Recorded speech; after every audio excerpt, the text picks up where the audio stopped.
चलो अच्छी बात है, तिशा को न्याय मिला और सुप्रीम कोर्ट ने संज्ञान लेकर सीबीआई को उसका केस दे दिया है और अब शायद आरोपी न बच पाएंगे और पूरी तरह से जांच होकर पता चलेगा सही सही कि कौन आरोपी है, किसका अपराध है और किसको सज़ा मिलनी चाहिए। लेकिन क्या सुप्रीम कोर्ट को, हमारे देश की सरकार को या हमारे मीडिया हाउस को, किसी को भी ये नहीं पता कि ऐसी भी बहुत सारी आरोपी महिलाएं हैं जिनकी वजह से हमारे पुरुष समाज में भी बहुत सारे लोगों की, लड़कों की मौतें हुई हैं। और हाल फिलहाल में ही जैसे कि अभी आपने सुना था, अभिनव शर्मा जो कड़कड़डूमा कोर्ट के जज थे, उनके केस में भी हम इतने सन्नाटे में, इतने शांत रूप देखा इन सभी का, मीडिया का भी, सरकार का भी, सुप्रीम कोर्ट का, न्यायालयों का, प्रशासन का, सबका इतना शांत रुख देखा कि किसी को मानो कुछ फ़र्क ही नहीं पड़ता, किसी को पुरुष के लिए न्याय की कोई ज़रूरत ही नहीं है। और इतने कंजूस हो जाते हैं ये सारे ही वर्ग पुरुष के मामले में कि कोई आवाज़ तक भी नहीं उठाता, किसी को कोई फ़र्क नहीं पड़ता पुरुष पर कोई अत्याचार हो रहा हो, और जो रोज़ हो रहा है। ऐसी भी बहुत सारी महिलाएं हैं, अपराधी हैं, जैसे कि मैंने बहुत सारे फ़ोटोज़ लगा भी रखे हैं। ये सारे ही केस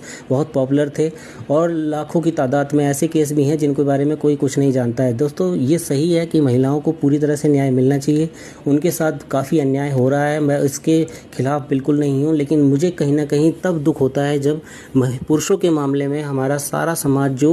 आज इतनी मेहनत कर रहा है महिलाओं के लिए, लेकिन वो कहीं ना कहीं पुरुषों के मामले में बिल्कुल शांत हो जाता है, मौन समर्थन दे रहा होता है महिलाओं को, और कहीं ना कहीं वो आरोपी का, जो अपराधी होते हैं, महिला अपराधी होती हैं, उनका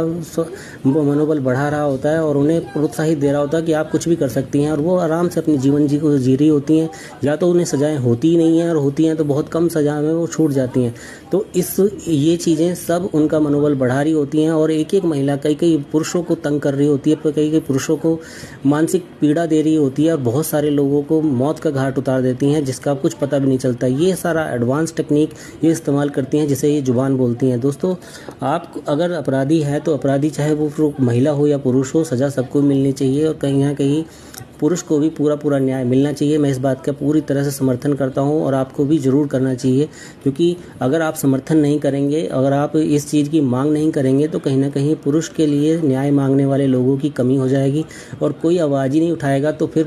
कोई न्याय नहीं मिलेगा, कभी नहीं मिलेगा। क्योंकि रोज़ की गिनती की नहीं, हज़ारों की तादाद में रोज़ पुरुष भी प्रताड़ित हो रहा है, पुरुष भी मानसिक बीमारियों का शिकार हो रहा है, और वो भी कहीं ना कहीं मजबूर किया जा रहा है जिससे कि उसकी भी मौत हो। मरने के कारण बहुत सारे होते हैं, लेकिन कहीं ना कहीं उसके पीछे भी महिला होती हैं। और जैसे कि अभी अभिनव शर्मा के केस में ये जो महिलाएं थी, दोनों बहनें थी, इन लोगों ने उसे मजबूर कर दिया मरने के लिए। बाथरूम में वो मरता रहा और वो महिला अपने बाहर रूम में इंतज़ार करती रही